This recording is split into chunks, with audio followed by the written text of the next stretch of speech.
We've been talking about Strategic Intercultural Relations, or SIR, how building respectful, intentional relationships supports both our mission and our security. In our last episode, we explored proximity relationships, the everyday connections around you. Today, we'll look into two more vital types of relationships, facilitative and strategic. Facilitative relationships are those you build with people in positions of influence or authority, local police, immigration officials, secret police, or even military leaders and politicians, depending on your context. Start by paying attention. Who holds power in your area? If you sense an open door, step through it. A warm, respectful relationship with these individuals can smooth your path and increase your safety. Let me give you an example.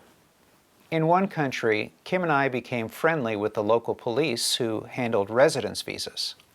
And because of that relationship, we received 3-year visas instead of the standard 1-year visas, and with far fewer bureaucratic hurdles. And in another country, Kim partnered with local believers and expats to open a cafe. Now, local code enforcers routinely showed up seeking bribes, but the cafe team intentionally built relationships with the enforcement officers' supervisors. They consistently showed integrity, appealing to the values those leaders claimed to hold. Not once did they have to pay a bribe to keep operating.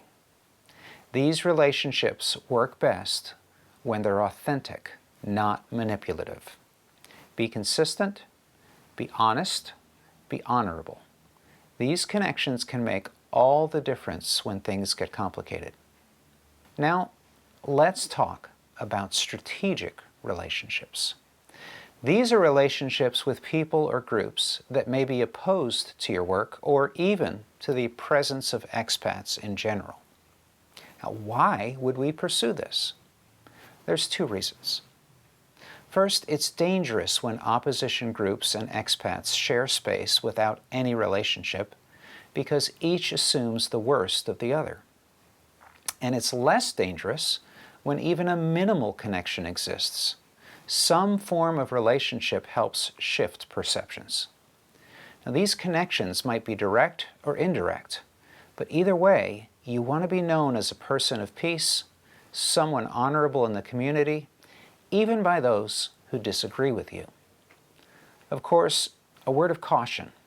It's not wise to pursue direct contact with leaders of violent opposition groups without serious thought, clear purpose, guidance from veteran leaders, and input from trusted locals. Still, remember this. Opposition leaders often shape their views based on what they hear from family members, group affiliates, or the general public.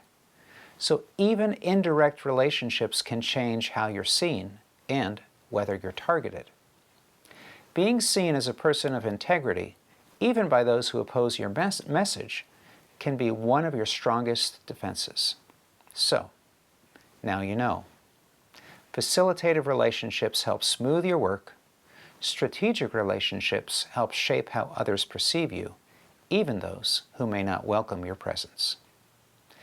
In our next episode, we'll talk about how to develop these relationships well as we wrap up our conversation on strategic intercultural relations. We'll see you then.